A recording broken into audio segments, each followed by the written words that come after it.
Pragmatism by William James.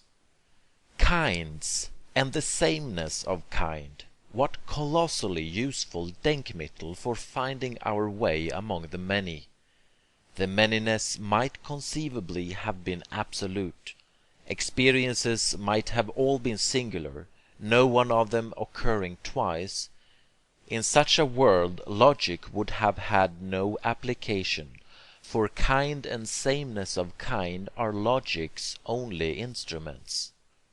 Once we know that whatever is of a kind is also of that kind's kind, we can travel through the universe as if with 7-league boots. Brutes surely never used these abstractions, and civilized men used them in most various amounts. Causal influence again. This, if anything, seems to have been an antediluvian conception, for we find primitive men thinking that almost everything is significant and can exert influence of some sort.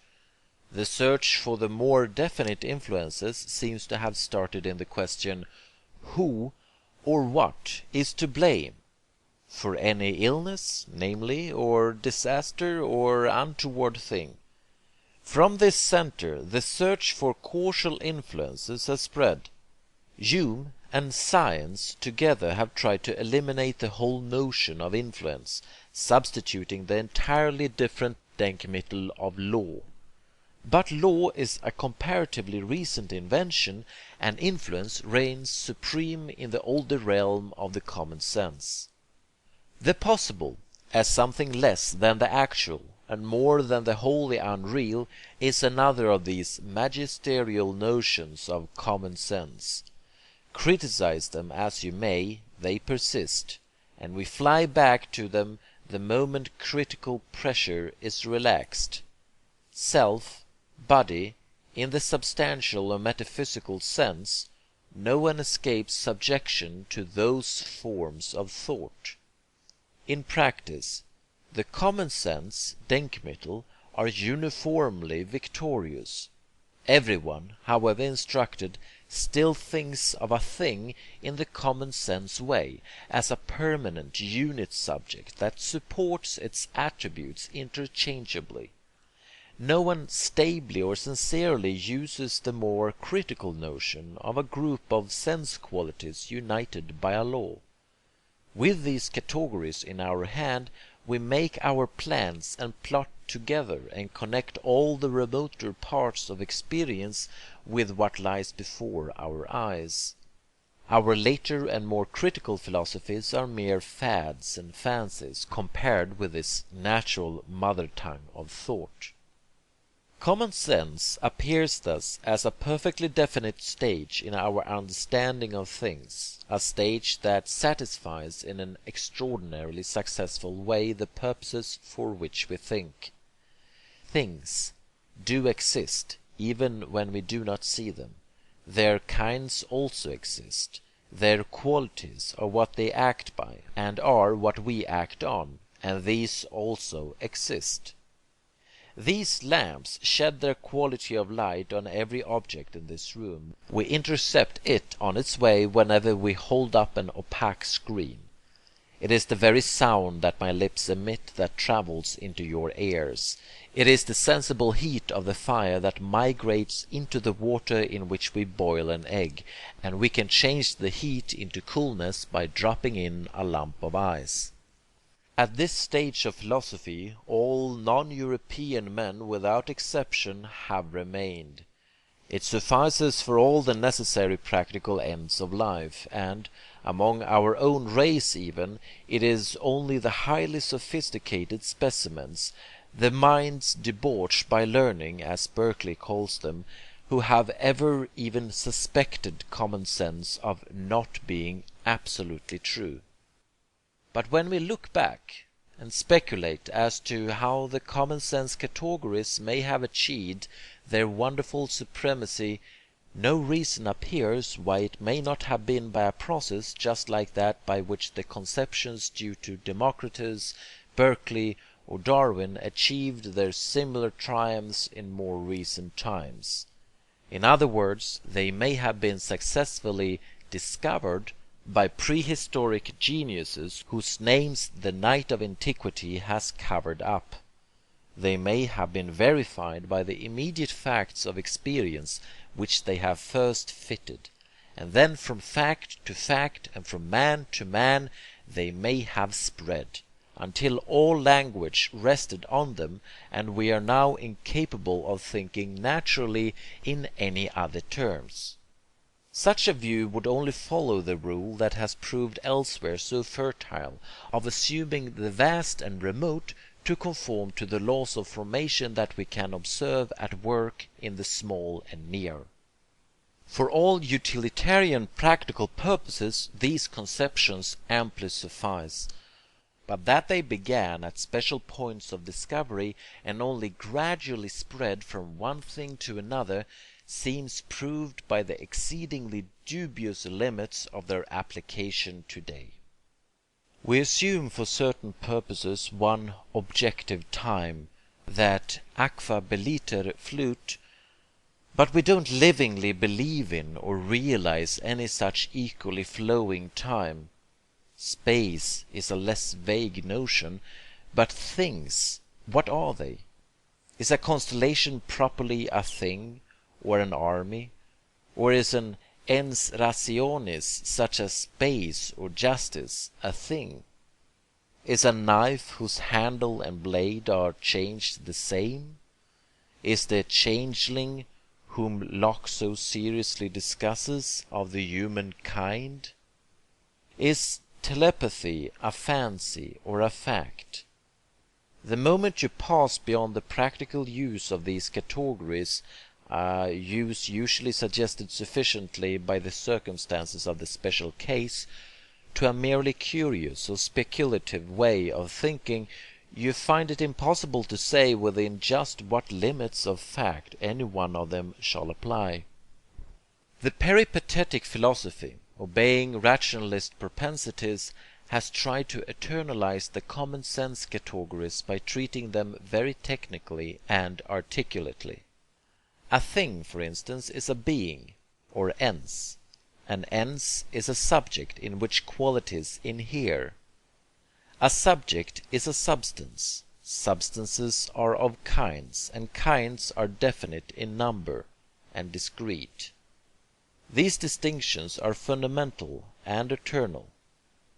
As terms of discourse they are indeed magnificently useful, but what they mean, apart from their use in steering our discourse to profitable issues, does not appear. If you ask a scholastic philosopher what a substance may be in itself, apart from its being the support of attributes, he simply says that your intellect knows perfectly what the word means. But what the intellect knows clearly is only the word itself and its steering function. So it comes about that intellects sibi permissi, intellects only curious and idle, have forsaken the common sense level for what in general terms may be called the critical level of thought.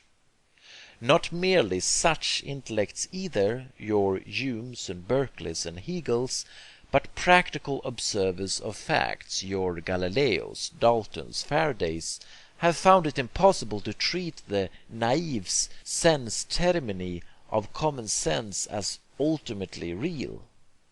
As common sense interpolates her constant things between our intermittent sensations, so science extrapolates her world of primary qualities, her atoms, her ether, her magnetic fields, and the like, beyond the common sense world. The things are now invisible, impalpable things, and the old visible common sense things are supposed to result from the mixture of these invisibles. Or else the whole naive conception of things gets superseded, and a thing's name is interpreted as denoting only the law, or Regel der Verbindung, by which certain of our sensations habitually succeed or coexist. Science and critical philosophy thus burst the bounds of common sense, With science, naive realism ceases. Secondary qualities become unreal. Primary ones alone remain. With critical philosophy, havoc is made of everything. The common sense categories one and all cease to represent anything in the way of being. They are but sublime tricks of human thought, our ways of escaping bewilderment in the midst of sensation's irremediable flow. But the scientific tendency in critical thought, though inspired at first by purely intellectual motives, has opened an entirely unexpected range of practical utilities to our astonished view. Galileo gave us accurate clocks and accurate artillery practice. The chemists flued us with new medicines and dyestuffs. Ampere and Faraday have endowed us with the New York subway and with Marconi telegrams. The hypothetical things that such men have invented, defined as they have defined them, are showing an extraordinary fertility in consequences verifiable by sense. Our logic can deduce from them a consequence due under certain conditions. We can then bring about the conditions, and presto, the consequence is there before our eyes. The scope of the practical control of nature, newly put into our hand by scientific ways of thinking, vastly exceeds the scope of the old control grounded on common sense. Its rate of increase accelerates so that no one can trace the limit.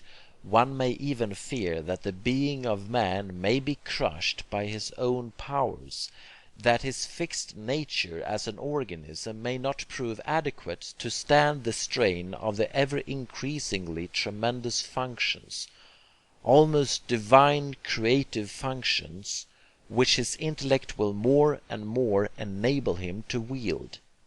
He may drown in his wealth like a child in a bathtub who has turned on the water and who cannot turn it off. The philosophic stage of criticism, much more thorough in its negations than the scientific stage, so far gives us no new range of practical power.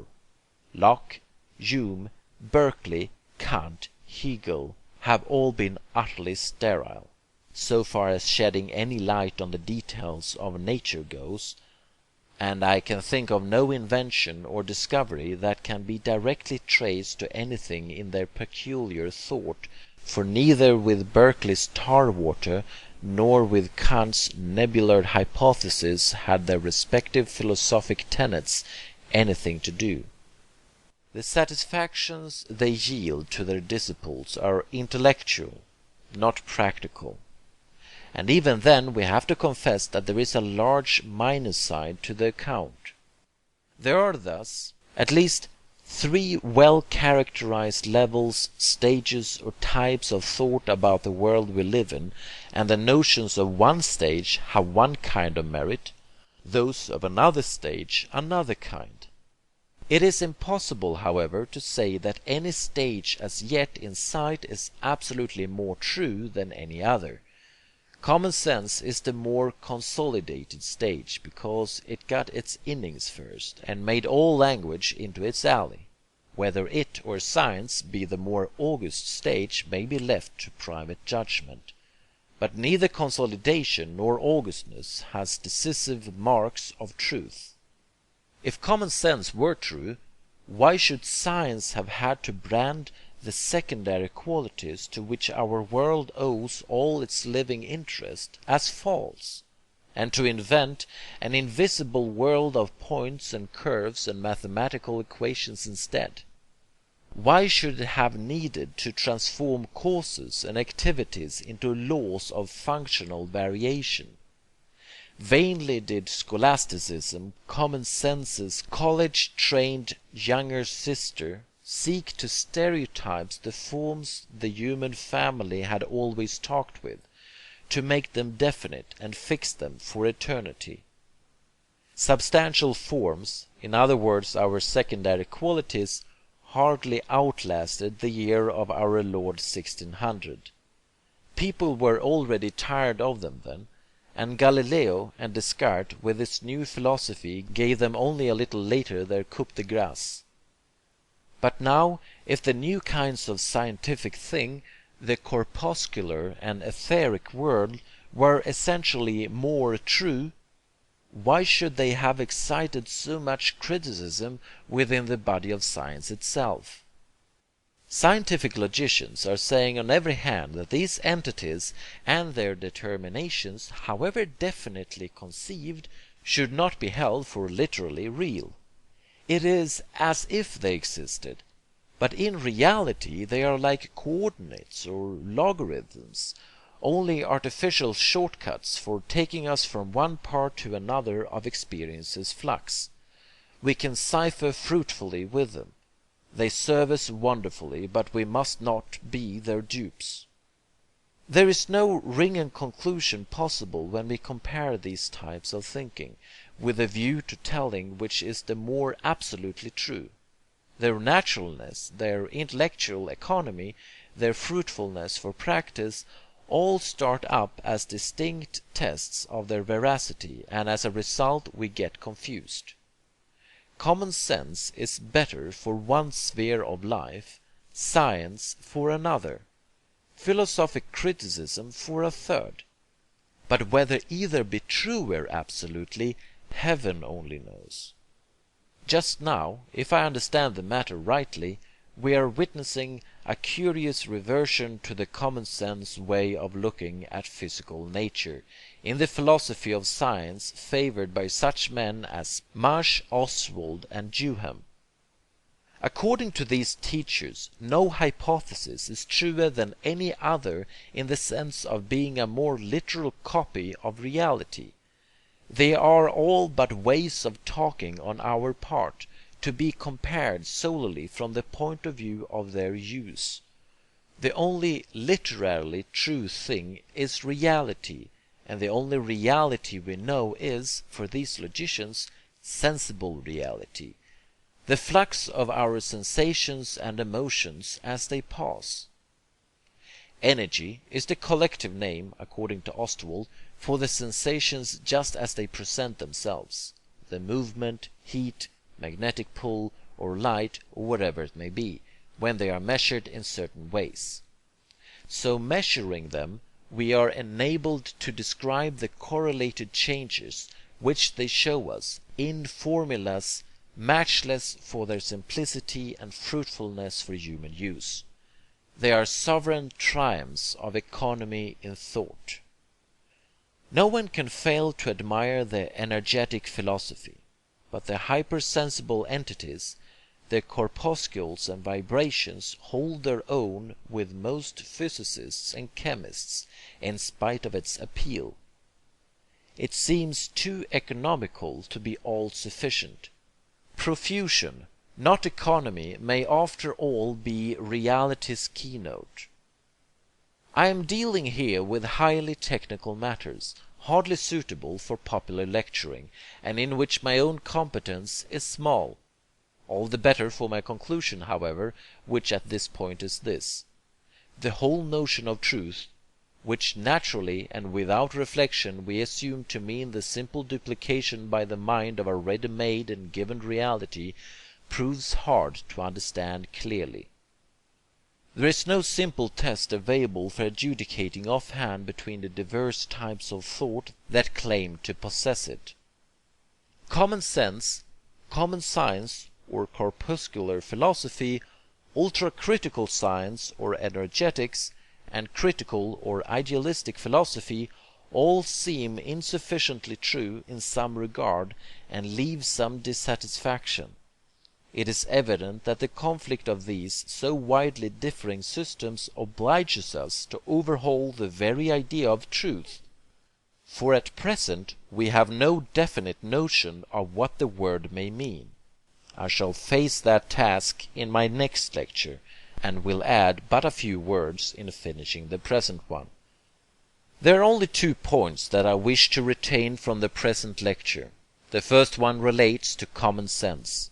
We have seen reason to suspect it, to suspect that in spite of their being so venerable, of their being so universally used and built into the very structure of language, Its categories may after all be only a collection of extraordinarily successful hypotheses, historically discovered or invented by single men, by gradually communicated and used by everybody, by which our forefathers have from time immemorial unified and straightened the discontinuity of their immediate experiences, and put themselves into an equilibrium with the surface of nature so satisfactory for ordinary practical purposes that it certainly would have lasted forever but for the excessive intellectual vivacity of Democritus, Archimedes, Galileo, Berkeley, and other eccentric geniuses whom the example of such men inflamed.